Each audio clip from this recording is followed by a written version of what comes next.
Quick question. Are you actually building wealth or just building the illusion of it?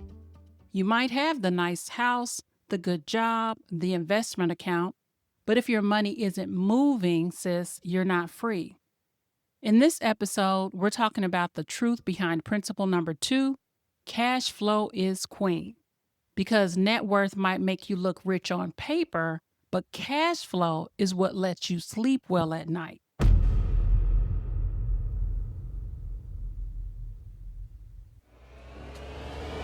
Welcome to Money, Legacy, and Her, the podcast where ambition meets action and wealth is built with receipts. I'm your host, Doris Renee. Every week, we break down the real money moves, mindset shifts, and bold strategies ambitious women need to create legacy on their terms. This isn't hustle culture, it's power moves only. Let's get into it.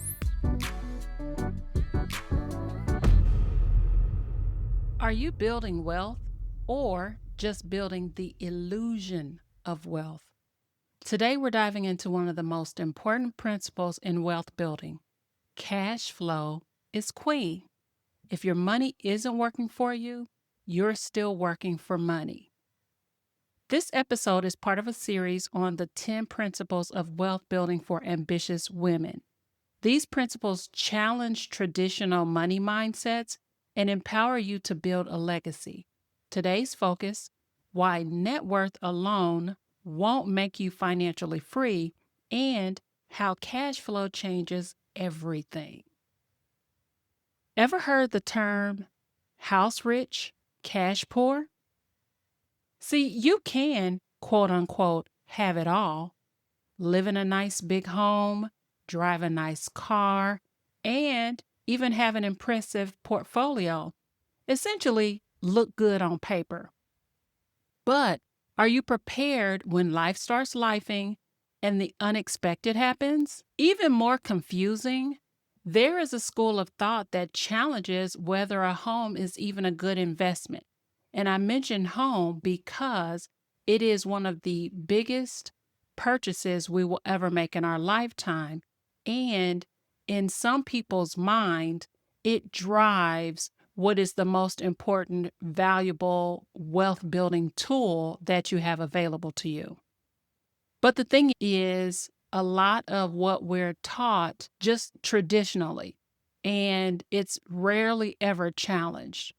But Ramit Sethi from I Will Teach You to Be Rich considers renting better than buying in some cases.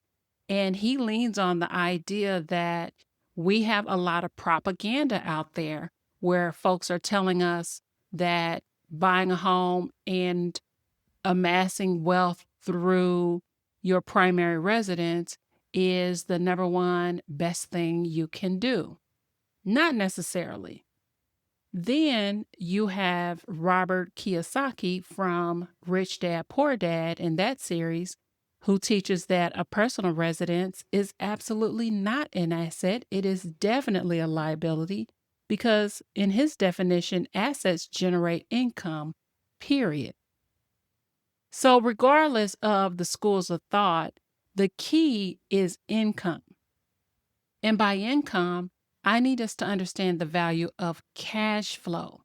We cannot take our fancy car or easily cash in the equity of our home if things get tough.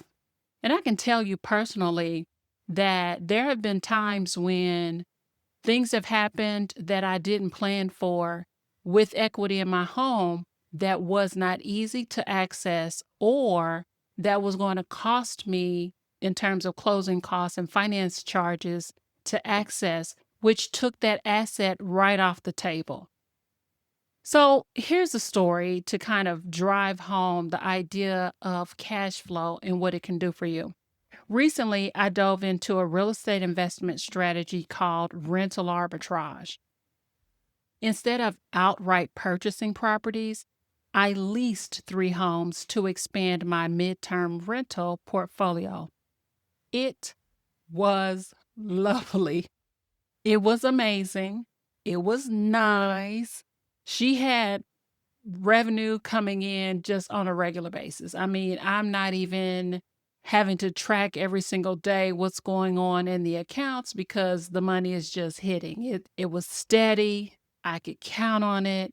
And it put me in a position, and I'll tell you that this is optimal. Like when you can wake up every day and not have to think about what's going on. And as an entrepreneur, you really have to understand this. And hopefully, you've made it to this place, that mecca, where you know you're just in a good situation. So when the unexpected things happen, you have, yeah, I don't know, maybe you're like me and you have 20 domains and you get hit with your yearly expense for domains that you rarely ever think about, and it doesn't slow you down or make you have to move things around. It's a great place. So, this cash flow I was receiving was incredible. Here's the problem. I realized that I was not made for hospitality. I was not made, nor did I plan for the servicing aspect of that business model. So imagine you're just going on about your day, doing important things, or maybe you're not doing important things, but you get a call or a text because the batteries in the remote at one of your rentals needs to be replaced, or there's a screw loose, or your cleaner can't get there in enough time for your next guest, or all of these little bitty things. In all of my calculating, and I'm a numbers girl, I did not account for the amount of headaches that would come from this business model. So I decided I would have to wind down that revenue stream.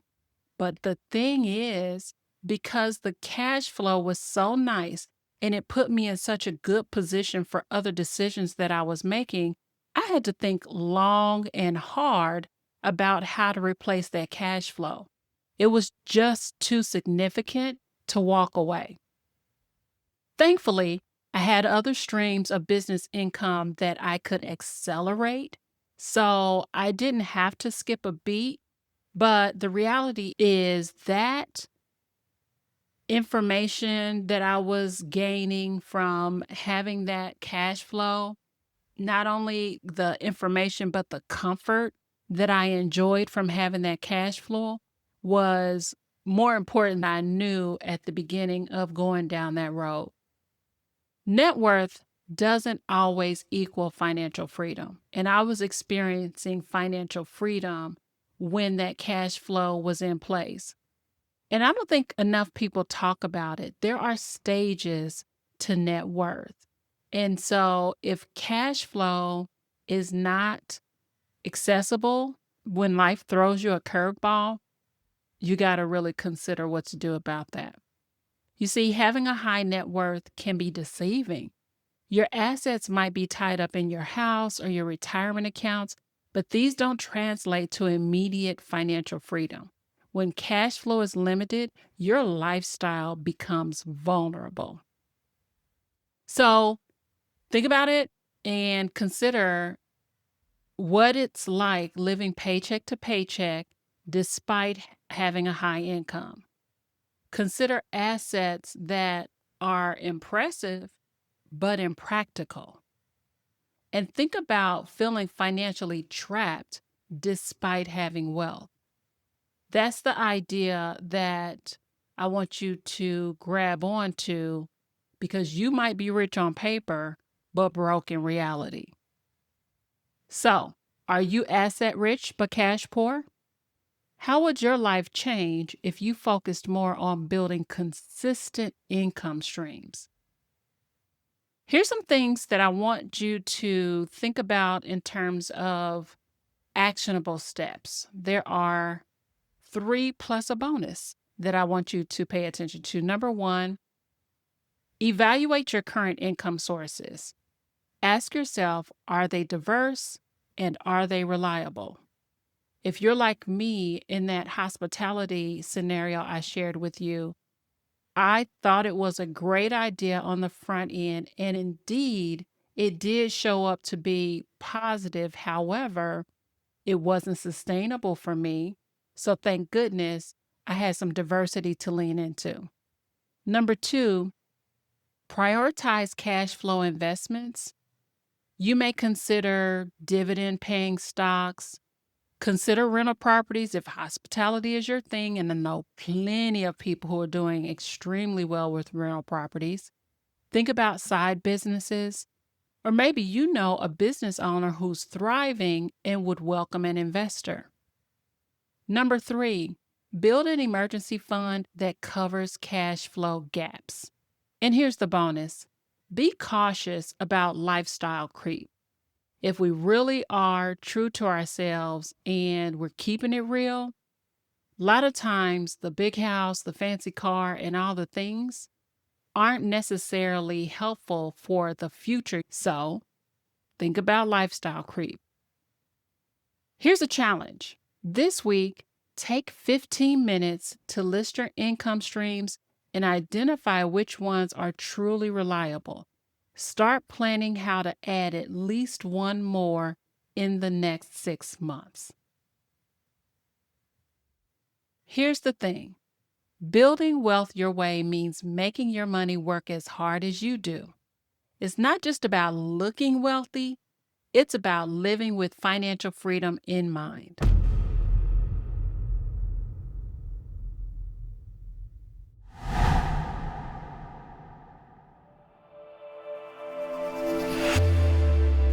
And that's a wrap on this episode of Money, Legacy, and Her. I hope you're walking away with the insight and the fire you need to take your next bold step. Because when women build wealth, we shift generations. If this episode spoke to you, subscribe, rate, and leave a review. It helps more women find this movement. Want more? Head to moneylegacypodcast.com to get connected and grab tools to support your legacy journey. This is Doris Renee signing off. Stay focused, stay powerful, and keep making money moves with purpose.